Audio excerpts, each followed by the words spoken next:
Sean bienvenidos una vez más a esta edición de Joyas Eternas. Es un gusto estar compartiendo con ustedes y junto con el pastor Hernando Mejía. Pastor, bienvenido. Gracias, James. Buenas noches. Dios te bendiga. Gracias, pastor. Ha sido un gran gusto estar compartiendo estos temas, diferentes temas que nos llevan a un solo enfoque, que es la pasión por Dios, estar enamorados de Dios. Y pues queremos tocar un tema muy interesante que toca hacia nosotros, el pueblo de Dios, que es el servicio. Y quiero basarlo en un texto bíblico que está en Mateo 20:28, que dice: como el Hijo del Hombre no vino para ser servido, sino para servir y para dar su vida en rescate por muchos. Creo que esa labor para dar a conocer quién es el que rescató nuestras vidas, pastor, y ahora enfocándolo en el área de servicio, ¿cuál sería nuestro trabajo en este momento, en este tiempo para nosotros, pastor? Bueno, realmente todos en la mies de Dios, en el cuerpo de Cristo, todos tenemos dones y tenemos talentos que el mismo Dios nos ha puesto. Entonces tenemos, por ejemplo, yo los talentos los defino como las habilidades que tenemos para desarrollar algún trabajo, alguna actividad secular. Y los dones son los que realmente se aplican propiamente en la congregación. Así los divido yo, didácticamente. Exacto. Entonces, cuando hablamos de los talentos, yo creo que todos tenemos talentos, todos tenemos dones, para poder ponerlos al servicio del cuerpo de Cristo y al servicio de los hombres. Entonces, como todos tenemos dones y talentos, tenemos algo que dar. Nadie es tan escaso que no tenga algo que dar. Todos tenemos algo que dar. Amén. Lo que pasa es que tendríamos que ir viendo cómo hacer para que en los talentos, mi profesión, las actividades que yo realizo, las pueda poner yo al servicio del Señor, para que deje de ser solamente un trabajo simple y se convierta en un trabajo también espiritual. Le voy a poner ejemplos. Las personas que trabajan como empresarios bien podrían, a través de sus ganancias, financiar alguna obra social, incluso ser parte de una obra social, ser cabeza de una obra social. Creo que todos tenemos algo que dar, ¿verdad? Y de repente alguien no tiene los medios, pero sí puede ser el que, subsidiado por una empresa, vaya a hacer el trabajo de campo. Muchas cosas se pueden hacer en la obra social. Jesús fue muy claro en que cuando uno le da a un pobre, cuando uno visita a un huérfano, una viuda, incluso a un preso, a un enfermo, lo estamos haciendo propiamente con él, no tanto a la persona. Y de hecho en la parábola él pone: en aquel día me dirán, ¿y cuándo te dimos a ti un pan? ¿Cuándo te vestimos? ¿Cuándo te visitamos? ¿Cuándo te proveímos? Y la respuesta es: cuando se lo hiciste a uno de mis pequeñuelos, a mí me lo hiciste. Entonces entendamos que cuando nosotros damos algo, no le estamos dando solamente a la persona, porque alguien dirá: bueno, yo le voy a dar a un conocido, pero no a un desconocido. Pero cuando le damos a una persona, la conozcamos o no, lo que estamos haciendo es darle al mismo Cristo Jesús, a quien decimos que amamos. Entonces, en cuanto a la obra social, al apóstol Pablo, cuando los apóstoles le dieron la diestra de compañerismo y reconocieron su ministerio apostólico, entonces fue muy claro cuando le dijeron al apóstol Pablo: mira, dedícate a los gentiles. Nosotros en el Concilio de Jerusalén nos vamos a dedicar a los judíos, pero de los pobres, de las viudas y de los huérfanos no te vayas a olvidar.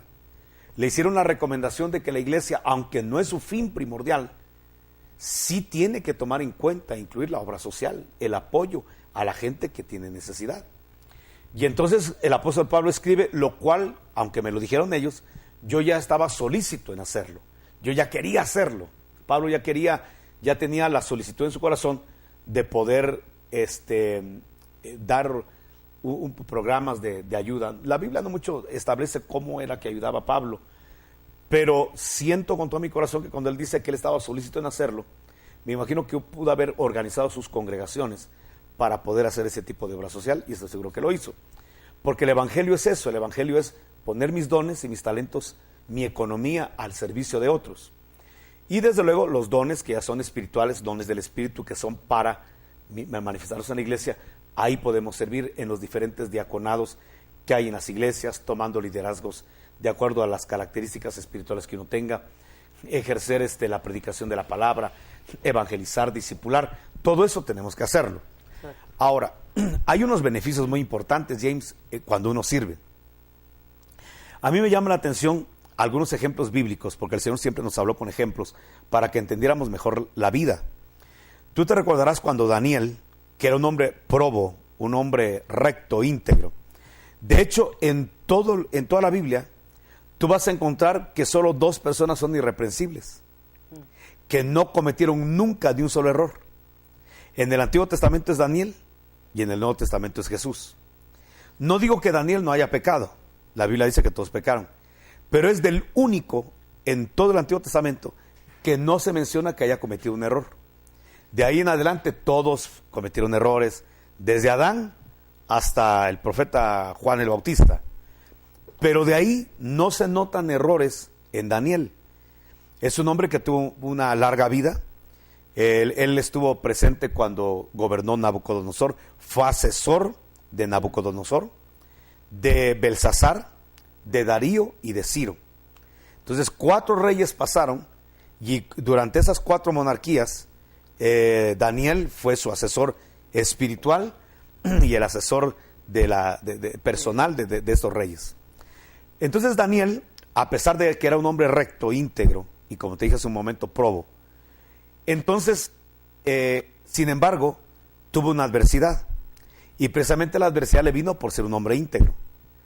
Porque no solo, y eso es algo que tienes que aprender, no solo la deshonestidad tiene persecución, no solo la gente que comete actos delictivos tiene una persecución, no solo los inmorales tienen persecución, también los que viven vidas rectas tienen persecución, solo que de parte de las tinieblas.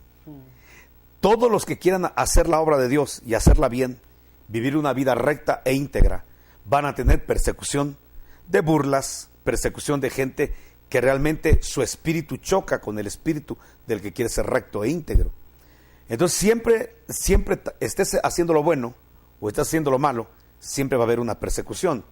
Y quizá el libro de Daniel nos enseña que siendo un hombre íntegro, no por eso fue eximido de padecer persecución, problemas y aflicciones. A tal grado que fue lanzado vivo a un foso de leones. Wow. Pero el rey sabía de la integridad y la inocencia de Daniel. Sin embargo, no pudo evitar que fuera arrojado a ese foso de leones. Era una sentencia muy desagradable. La muerte iba a ser muy cruenta y muy fea, pues. Entonces, lo que llama la atención es que antes de ser lanzado al foso de los leones, el rey le dice: Daniel, ¿podrá el Dios a quien sirves continuamente librarte? Y lo arrojaron. El rey se fue a dormir. Bueno, de hecho no durmió, dice la Escritura. Exacto. Y al otro día temprano salió corriendo y le gritó: Daniel, ¿pudo el Dios a quien sirves continuamente librarte? Y Daniel responde: el Dios a quien sirvo continuamente me libró. Exacto. ¿Qué quiere decir? Y explica qué pasó. Dios envió su ángel y le cerró la boca a los leones. ¿Qué quiere decir esto? Que todos los siervos de Dios, como Daniel, vamos a enfrentar dificultades, a veces, como hemos dicho en otros programas, por lo que nosotros sembramos, y a veces, como en el caso de Daniel, porque las tinieblas van a perseguir siempre al que quiera ser íntegro y recto. Entonces Daniel había servido de continuo al Señor. ¿Qué ocasionó esto? Que cuando estuvo en la aflicción, activó el ministerio angélico. Entonces yo te puedo garantizar por este pasaje que todas las personas que le sirven a Dios, cuando estén en aflicción, siempre tendrán el cuidado del ministerio angélico. Amén. ¿Qué hace un servidor de Dios? Activar nada más el ministerio angélico.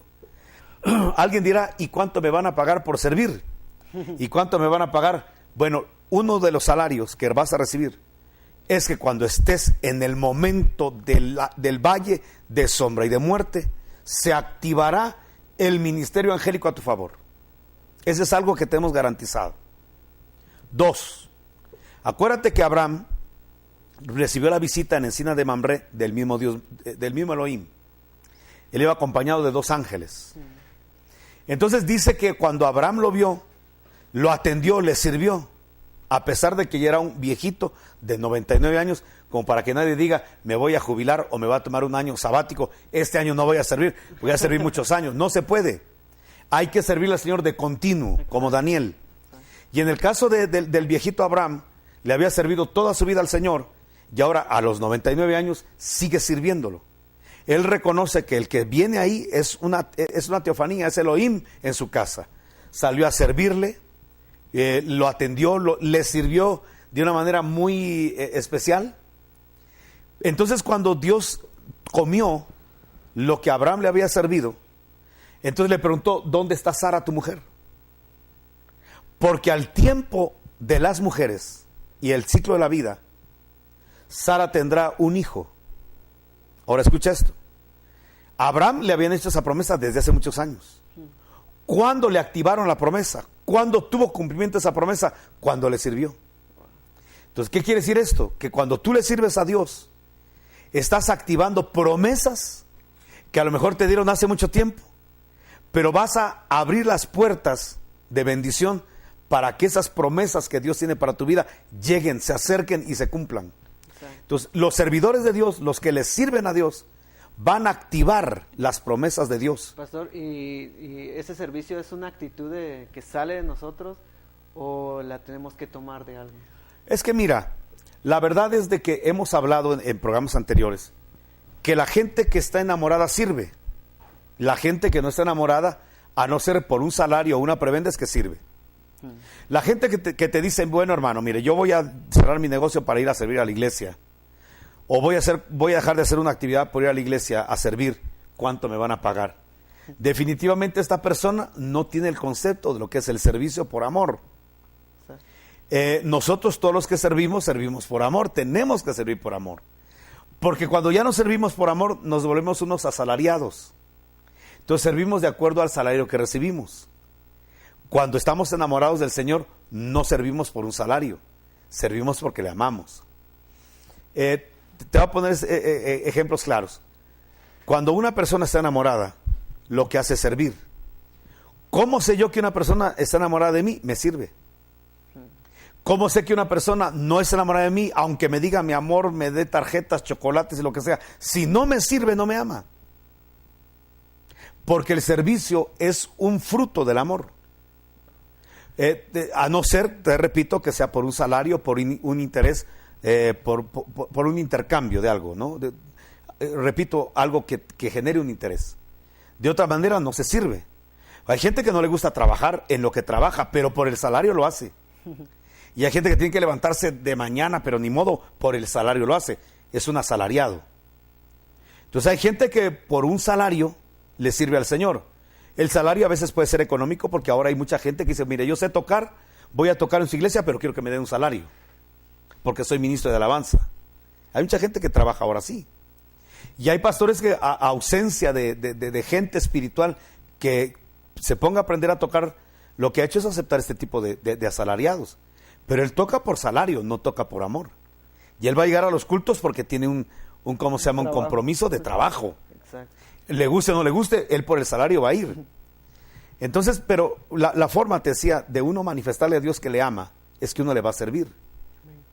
Pero, sin embargo, aunque tú no le sirvas al Señor, no le sirvas al Señor por interés, de todos modos Él te va a pagar. Pero no siempre es económico. No siempre. Sino que es como esto. Te va a activar el ministerio angélico y va a acercar sus promesas a tu vida. Amén. Por el servicio. O sea que sí hay una remuneración, pero el enamorado no trabaja por esa remuneración, no trabaja por ese interés. Es como, por ejemplo, te decía el caso de una esposa, de un esposo. Cuando llega a la casa a servir, es porque ama. El servicio es una manifestación de amor, a no ser que sea por salario. Bueno, aquí está tu comida, ¿va? Ya se ve hasta en la actitud, hasta le tira el plato, ¿va? Y cuando no me diste a tiempo, la sopa está fría, así que lo siento, yo no la vuelvo a calentar. Yo a las 7 sirvo la cena. Veniste a las 8, tu problema. ¿La quieres caliente? Sírvetela tú. Calítatela tú. Ahí desde luego se nota que la señora está por compromiso, está por un interés, a lo mejor por los hijos o por la sociedad, por qué va a decir la iglesia si nos separamos. Ahí no hay amor. Pero cuando la cena, tú se sirve a las 7, pero llegó el marido a las 8:30 porque tuvo que hacer horas extras, lo que sea. rápido cuando llega la señora se lo calienta. Ni tiene que solicitarlo el marido, ¿va? Sino que ya es una actitud de amor. Yo quiero que el que yo amo esté acogido, esté bien servido, se sienta contento con mi trabajo. Entonces el servicio en la iglesia tiene que ser motivado por amor. Amén. No sé si te recuerdas, James, de que en la Biblia se habla de que habían esclavos. Obviamente había que remunerar a los esclavos, y los esclavos en la Biblia tenían ciertos derechos. Pero habían días en los cuales los esclavos podían ser liberados, como por ejemplo en el año del jubileo. En el año del jubileo, cuando se proclamaba el jubileo, los esclavos eran liberados, se les daba su carta de liberación: ya estás libre, ya no vas a ser más esclavo. Pero de repente el esclavo, por el trato que había tenido del patrón, por las prebendas, las actitudes de su patrón, él quería quedarse ya como esclavo. Entonces le decía al amo: mira, la verdad que te agradezco que me des mi carta de libertad, mi título de propiedad, ya soy libre, ya me puedo ir de tu casa. Pero, ¿qué crees, amo? No me quiero ir de tu casa. ¿Quién me va a tratar como tú? Yo vi crecer a tus hijos y los amo como que fueran los míos. La casa yo le he cuidado, sé dónde guardar las cosas y dónde no, por la confianza que me has dado. La verdad no me quiero ir de esta casa, la siento mía. Entonces yo te suplico, déjame estar en tu casa, no me pagues, solo déjame vivir en tu casa, voy a comer de tu pan y te voy a servir con fidelidad. Pero ese es un servicio ya no por un salario, ya no porque quiero obtener mi título de libertad, sino por amor. Te voy a servir por amor. Estos esclavos, por amor, los sacaban a la puerta de la tienda, les horadaban el óvulo de la orejita, como para decirle a la gente: él, si está aquí, es por su cuenta. Yo ya lo liberé, él ya tiene su título de libertad, pero él quiere vivir en la casa como esclavo. Entonces la señal es que tiene horadada la orejita. Bueno, esto pasándolo a nuestro tiempo. Exacto. Podemos decir que cuando venimos a Cristo Jesús, nosotros éramos esclavos del diablo, esclavos del pecado y de maldiciones y de tantas cosas, de vicios. Entonces viene el Señor y nos liberta, y inmediatamente nos dice: ¿sabes qué? Yo no te quiero como esclavo, aquí está tu carta de libertad y haz lo que quieras. Porque Cristo a nadie está esclavizando. Amén. Amén. Sencillamente eres libre, haz lo que quieras. ¿Quieres guardar mi palabra? Guárdala. ¿No la quieres guardar? No hay problema. ¿Quieres servirme? Sírveme. ¿No me quieres servir? No hay problema. No hay ninguna obligación. No te va a caer un rayo del cielo si no me sirves. Tus empresas van a quebrar solo porque no me sirves. No. Sencillamente, si te vas a quedar conmigo a servirme, que sea por amor. Entonces, muchos enamorados del Señor Jesucristo, aunque no haya un salario, y aunque hayan incluso hasta hermanos, porque a veces uno tiene que convivir en el servicio con hermanos que son carnales, que son violentos, que tienen una forma muy mala de hablar, de decir las cosas, que son líderes que son prepotentes. Sin embargo, nos quedamos a servir, porque ya no me importaba a mí si el líder era prepotente o no. No me importaba incluso dejar mi tiempo, parte de mi vida en el servicio, porque yo ya me había convertido en un esclavo por amor. Lo voy a hacer por amor, no lo voy a hacer por un interés, mucho menos por un salario. Exacto. Entonces, qué hermoso cuando empezamos a servirle al Señor, no por un interés mezquino personal, sino porque estamos enamorados de Él. Y volvemos a todos los temas. La base para servir a Dios, como todas las cosas en el Evangelio, tienen que estar establecidos en el fundamento del amor. Así es, pastor. Y en cierta ocasión Jesús habla diciendo de que no se pueden servir a dos señores. Y usted estaba hablando algo sobre servir por el dinero y la diferencia, la gran diferencia de servir por amor. Y pues quiero tocar ya para cerrar el programa, pastor,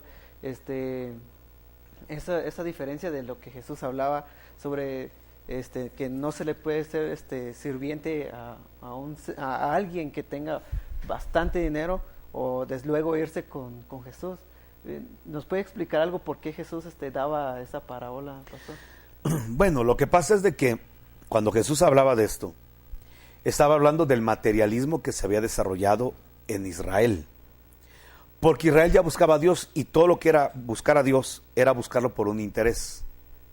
Acuérdate que el judío tiene la fama de ser comerciante. Exacto. Entonces su comercio terrenal se lo quiso llevar a la vida espiritual. Entonces querían comerciar con Dios. De hecho, los líderes de alguna manera transmitieron ese espíritu a la nación. Porque si bien recordarás, en el Antiguo Testamento y cuando Jesús vino a la tierra, la forma de presentarse delante de Dios era a través de un sacrificio. Pero el animalito que se iba a sacrificar tenía que ser sin defecto. Entonces, cuando una persona llevaba de su ganado un animalito, estos sacerdotes que eran los encargados de examinar al animalito, siempre encontraban un defecto. Siempre. Y le decían, tu animal no califica, no puede ser sacrificado. ¿Pero por qué? Porque tiene un defecto.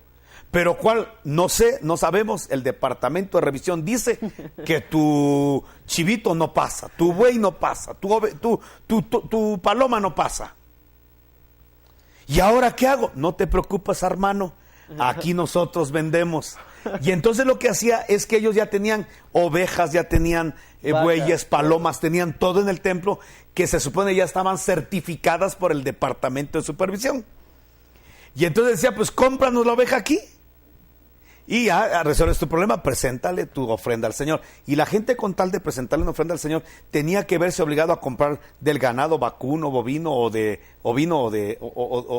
palomar, o de aves, aviar. Entonces empezaban a comerciar con las ovejas. Entonces ya ninguna oveja calificaba más que las que vendían ellos.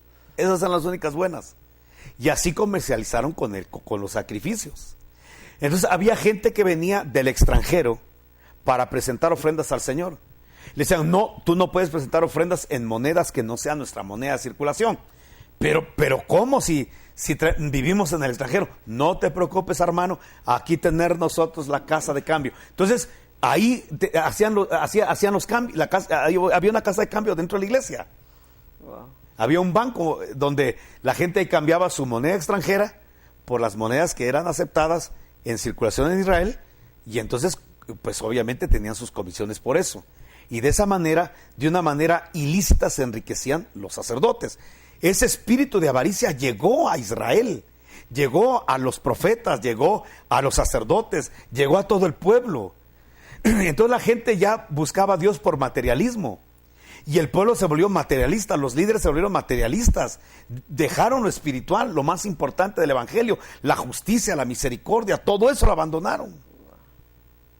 Entonces cuando Jesús viene a la tierra se encuentra con una nación que le está rindiendo un culto al dinero, al Dios de las riquezas, que el Señor lo mencionó, le están sirviendo a Mamón, que Mamón es el Dios de la riqueza.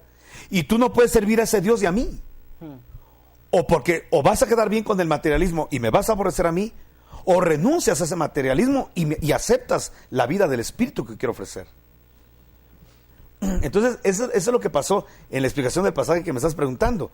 En esa estructura estaba Israel cuando ese pasaje el Señor lo mencionó muy claro. Entonces, sentemos bases. Número 1, si ya somos de Cristo, busquemos las cosas de arriba. Exacto, amén. Preocupémonos por nuestra vida espiritual. Preocupémonos por agradar a Dios. Preocupémonos por cultivarnos espiritualmente y por servirle en su reino. Y todas las demás cosas que te rinda el salario, que tu trabajo sea fructífero, que tu empresa sea próspera, que tu profesión sea realmente complaciente para ti, lo que hagas te complazca, seas feliz en la vida, Dios se encarga de que eso sea así.